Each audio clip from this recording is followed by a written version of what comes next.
Well, we want to perhaps get a better view from two gentlemen joining me right now in relation to matters to do with unemployment, of course, with a focus with the SMEs and opportunities in the marketplace. Joining me right now is Nderi, a financial analyst who is from ABC Capital. Many thanks for joining us. Pleasure. And then we also have Adrian, who is ex-Kenya Defence Forces and also an entrepreneur in the security space, just to assess this issue around SMEs. And let me start off with Chege. Looking at the current state of affairs in the country, many young people have been on the job hunt, claiming there are no jobs in the marketplace. How true is this, and what needs to change to ensure we have younger people getting opportunities? What needs to change from my point of view is that people need to adapt and accept youths regardless of education, first of all, because there are youths who have more experience than people who have degrees or diplomas. And if they open up these jobs to these young men, they'll be able to find a living. All right, find a living. I know, Nderi, it's a hard balancing act looking at where Kenya is coming from.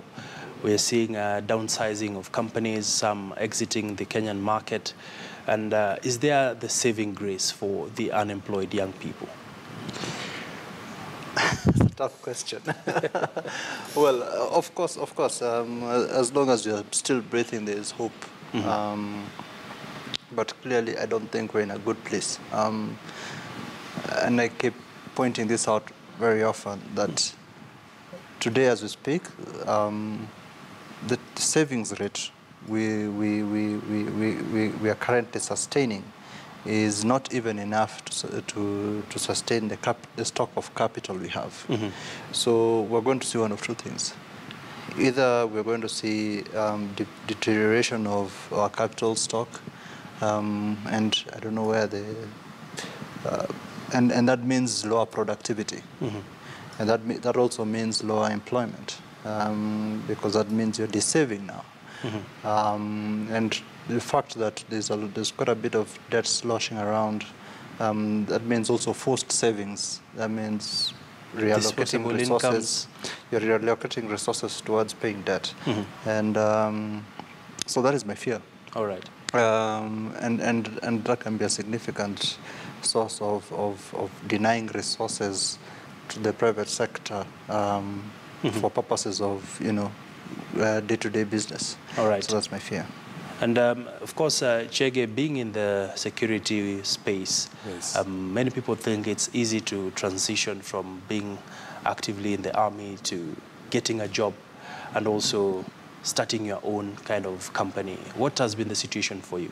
The situation has been a bit difficult because from the military there is a structure. And when you come into the civilian space where most of the people are either ex-police or ex-forces, so there's a mix of everybody.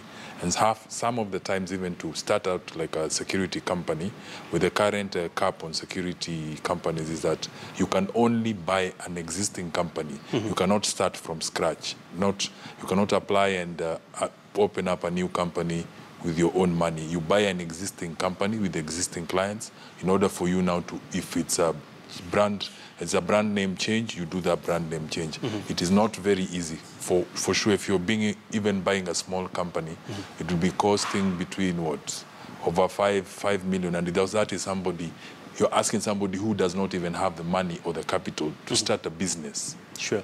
So it's a bit difficult. Mm-hmm. Let me take it further. So what was your experience like when you ventured to either do private business or consultancy? What has been the market like?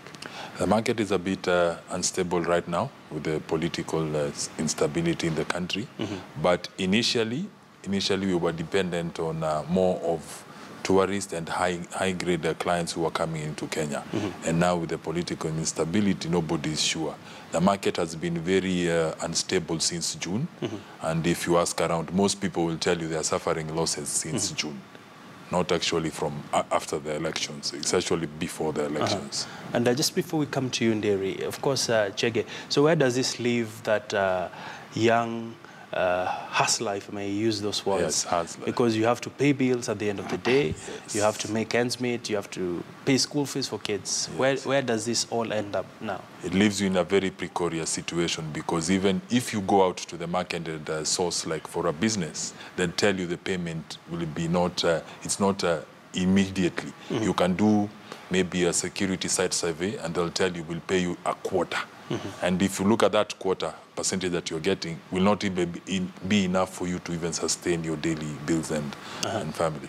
And Nderi, he raises a very important issue that, of course, the current political situation has been unfavorable in terms of even companies absorbing talented people or openings that might be there.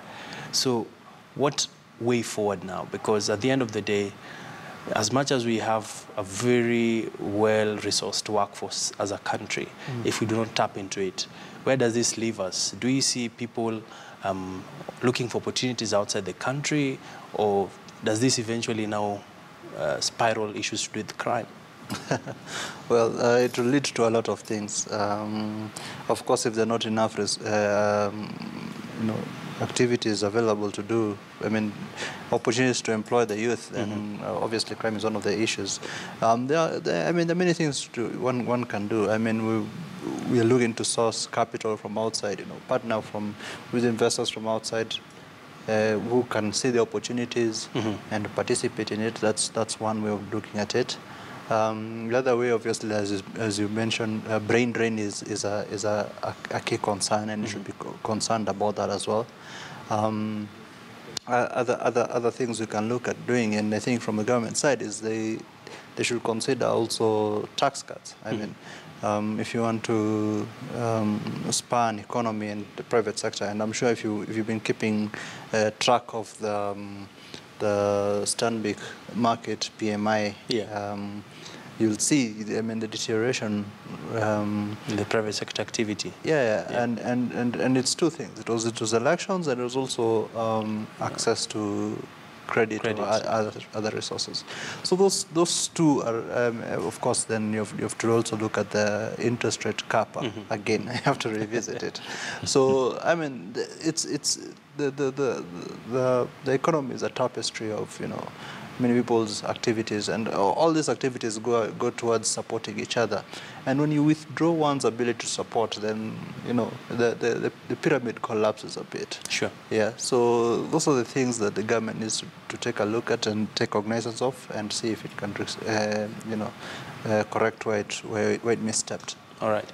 And Chege, so what is holding back the youthful population from taking the risk, take loans and start your own company or invest in another company? What are some of the barriers as a young person and who wants to flourish? First of all, if it comes to loan facilities, they usually look at your statement of account. If you have no money, you have no job, you have no statement of account, you can't get a loan because you're not credit worthy. If you're not credit worthy, you cannot even access that simple loan. So first of all, you're jobless.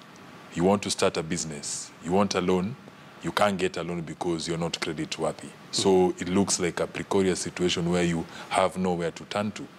But the good thing is that there are small circles where you save as little as 500, or revolving chamas where people you've grown up with or people you do the same kind of business with have revolving chamas where you give out maybe 500 or 200 shillings a day or a week.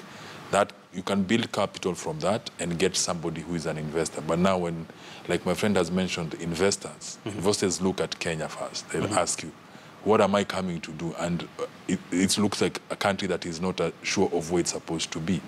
So that's another situation again now. So you have the money, yes, but the investor is not willing to come in and take the risk.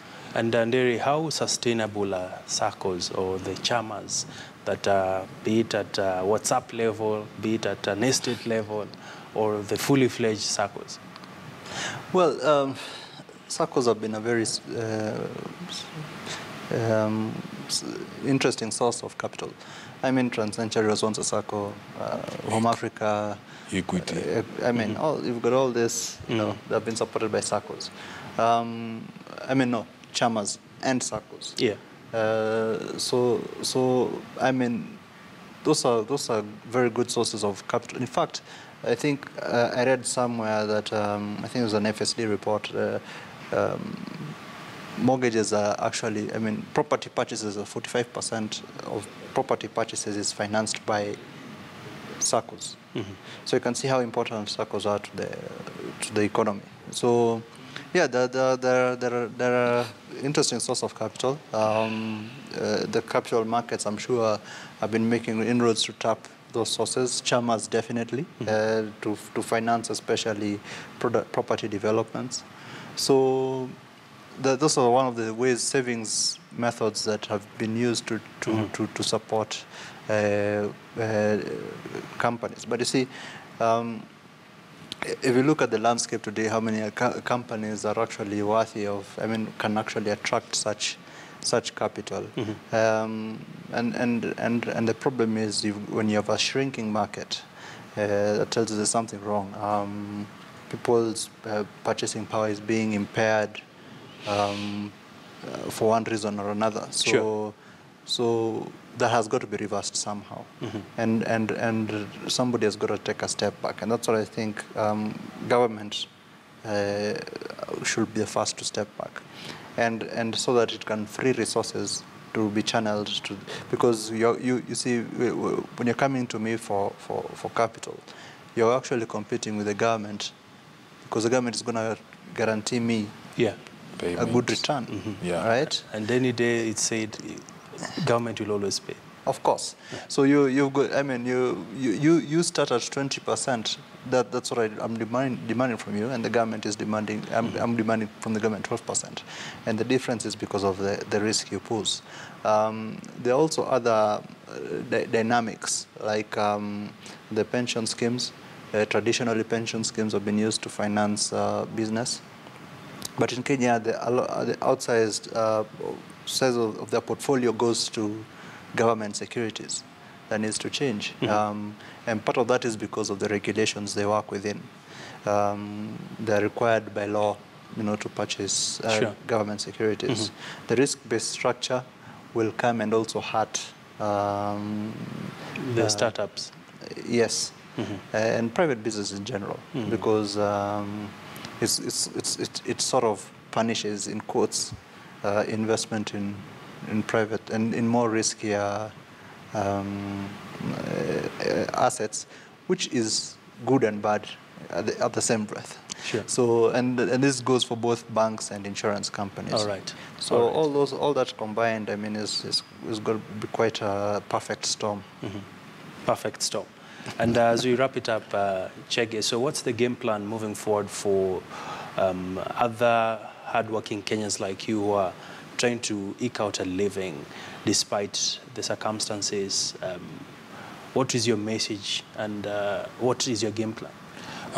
Me, I'd say is that don't give up. Don't give up, because nobody started from the top level. Everybody started from ground level. Don't give up. Don't give up hope. Plan is to continue following the grind, trying to make things come out.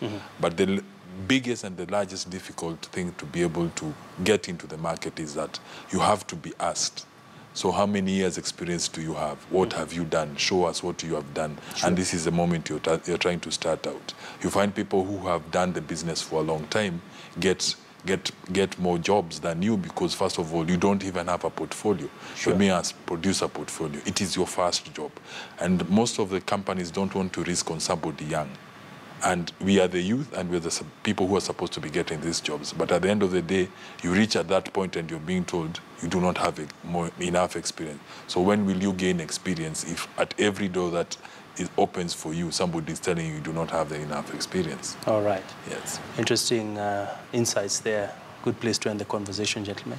Yes. Appreciate your company, and I wish you the very best, Chege. And for Nderi, we're always with you here. Yes, we are. Let's keep pushing the narrative. Well, we've been speaking there to Johnson Nderi, who is a financial analyst at ABC Capital.